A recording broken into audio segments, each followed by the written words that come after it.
சஞ்சு சாம்சனை DC team ட்ரேட்ல வாங்க இன்ட்ரெஸ்டா இருக்க இந்த சிச்சுவேஷன்ல டிசி டீமுக்கு பிளே பண்ண கேஎல் ராகுல கேகேஆர் டீம் வாங்க இப்ப இன்ட்ரெஸ்டா இருக்கிறதா ரிப்போர்ட்ஸ் வந்துட்டு இருக்கு. கேகேஆர் டீம் கேஎல் ராகுல ட்ரேட்ல வாங்கினா அவங்களோட wicket keeping and captaincy issue solve ஆகும். பட் கேஎல் ராகுல டிசி டீம் ட்ரேட் பண்ண அலோ பண்ணுவாங்களா மாட்டாங்களான்றத கொஞ்சம் வெயிட் பண்ணி தான் பார்க்கணும்.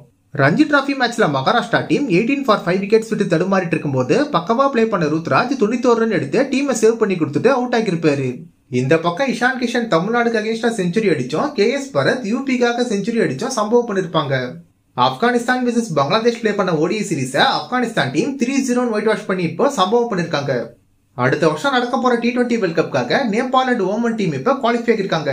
Pakistan vs South Africa play பண்ண ஃபர்ஸ்ட் டெஸ்ட் மேட்ச்ல பாகிஸ்தான் டீம் ஃபர்ஸ்ட் பேட்டிங் பண்ணிருப்பாங்க. ஃபர்ஸ்ட் இன்னிங்ஸ் முடிவுல 378 ரன்னுக்கு பாகிஸ்தான் டீம் ஆல் அவுட் ஆனா இந்த பக்கம் சவுத் ஆப்பிரிக்கா டீம் 269 ரன்னுக்கு ஆல் அவுட் ஆகிருப்பாங்க. செகண்ட் இன்னிங்ஸ்ல பாகிஸ்தான் டீம் 167 ரன்ஸ்க்கு ஆல் அவுட் ஆகி சவுத் ஆப்பிரிக்கா டீம் 183 ரன்ஸ்க்கு ஆல் அவுட் பண்ணி 93 ரன்ஸ்ல இந்த மேட்ச்ல வின் பண்ணி சம்பவம் பண்ணிருப்பாங்க.